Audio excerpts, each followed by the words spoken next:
కాకినాడ జిల్లాలో విద్యార్థుల అపార్ నంబర్ నమోదు ప్రక్రియలో విద్యార్థులు అనేక ఇబ్బందులను ఎదుర్కొంటున్నారు. విద్యార్థి వివరాలు, జనన ధృవీకరణ పత్రం, ఆధార్ కార్డ్, అపార్ నంబర్ అంశాలలో ఒకేలా ఉండాలని, బర్త్ సర్టిఫికెట్ లేని వారికి వారం రోజుల్లోపు సర్టిఫికెట్లు జారీ చేసేలా జిల్లా యంత్రాంగం చర్యలు తీసుకుంది. ఈ నేపథ్యంలో జిల్లా కలెక్టర్ ఇటీవల అపార్ నంబర్ నమోదు ప్రక్రియపై మార్గదర్శకాలను స్వయంగా ప్రకటించారు. విద్యాపరంగా ప్రభుత్వం అమలు పరిచే కార్యక్రమాల ప్రయోజనం కోసం 12వ తరగతి వరకు ప్రభుత్వ, ప్రైవేట్ పాఠశాలలు, కళాశాలల్లో చదువుతున్న ప్రతి విద్యార్థి అపార్ నంబర్ తప్పనిసరిగా పొందాల్సి ఉందని ఆయన వివరించారు.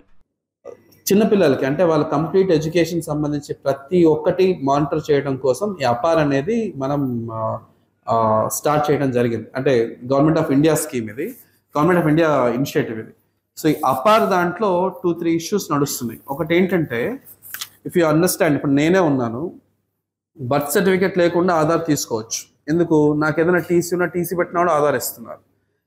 ఆధార్లో ఒక పేరు ఉంటుంది, నా బర్త్ సర్టిఫికేట్లో ఒక పేరు ఉంటుంది. ఒక బర్త్ సర్టిఫికేట్ ఉన్నా కూడా టీసీలో ఒక పేరు ఉంటుంది, ఈరోజు నా స్కూల్ రికార్డ్స్లో ఇంకొక పేరు ఉంటుంది. ఇలా రకరకాల పేర్లు ఉంటాయి. ఇప్పుడు షణ్మోహన్ సైగిలి అంటే నేను సైగిలి షణ్మోహన్ అని ఒక చోట రాసుంటాను, మోహన్ షాన్ సైగిలి అని ఒక చోట రాసుంటాను. ఇలా రకరకాలుగా ఉంటాయి. సో ఆధార్లో ఎలాగైతే ఒక వ్యక్తి పేరు ఫిక్స్ చేసి, ఆ వ్యక్తికి డేట్ ఆఫ్ బర్త్ ఫిక్స్ చేసి, ఆ వ్యక్తికి అంటూ ఒక ఐడి ఎలా ఇచ్చారో, అలాగే ఒక పిల్లవాడికి బాబు నువ్వు ఇప్పటివరకు ఏం చేసావో పక్కన పెట్టేసి, ఇక నుంచి నీ పేరు ఇది, ఈ పేరు ఇలానే వాడతాం ఎడ్యుకేషన్లో, దీనికి ఐడి, ఈ అపార్ ఐడి ఇలానే ఇస్తాము, దీనికి సంబంధించి ప్రాతిపదిక బర్త్ సర్టిఫికేట్ అని మనకు ఒక గైడ్ లైన్ ఇచ్చి దాన్ని మనం చేయించుకోవడం జరుగుతుంది. ఈ రోజు నాటికి 70% చేయగలిగాం మన డిస్ట్రిక్ట్లో.